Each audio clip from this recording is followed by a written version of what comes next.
Нехватка воды особо остро ощущается в сельском поселении Плиево и Альтиевском административном округе. Здесь, кстати, тоже организован подвоз воды. Кроме того, круглосуточно ведется работа по замене водонапорных насосов. Зелимхан Калоев побывал на месте. Работы по замене насосов на более мощные продолжаются даже ночью. Специалисты работают круглосуточно и беспрерывно в 3 смены, чтобы наконец поставить точку в вопросе с водоснабжением. За работу бригада взялась сразу же после поручения главы республики. В Альтиевском административном округе уже заменили несколько насосов на разных участках водозабора. Мы меняем 4-й насос на более высокой мощности. То есть производительность насосов увеличится в 2 раза, а то и вот предыдущий насос, который мы поменяли, он производительность увеличил на 3 раза. То есть, как бы сказать, поэтапное улучшение уже пошло. Каждый насос, который меняется, он сразу же подключается от электроэнергии и сразу же водоснабжение восстанавливается. Для решения проблемы сроки водоканалу поставили самые кратчайшие. Задача яснее некуда – обеспечить сельчан бесперерывным водоснабжением. А пока по поручению главы региона для местных жителей адресно развозят воду. Задействовали более 5 единиц техники. Ежедневно раздается до 15 кубов воды.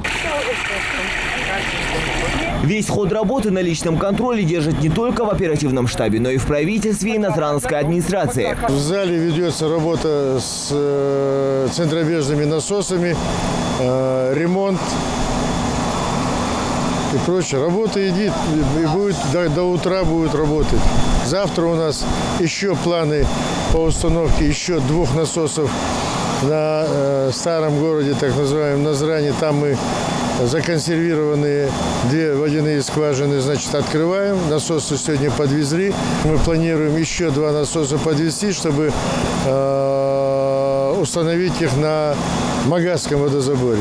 Все по плану, все по графику. У погоды, может, и нет плохой погоды, но можно сказать, что установившаяся аномальная жара в республике пришла не кстати. Уже неделю подряд столбики термометра доходят до 40 градусов. В регионе объявлен 4-й класс пожароопасности. Многие из-за изнуряющего зноя начинают пренебрегать благами цивилизации. У водоканала к жителям особая просьба. Чтобы экономили эту воду, не поливали огороды, это же не техническая вода. Вот вы видите, какие затраты здесь идут. На вес золота эта вода.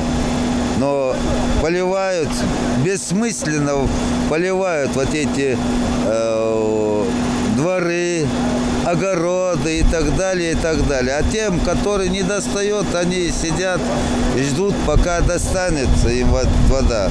Между тем, к работе подключились и специалисты из других регионов. По словам представителей водоканала, добыча воды после завершения всех работ увеличится на 10 тысяч кубов. Транспортировка только в одно сельское поселение Плиево до 5 тысяч.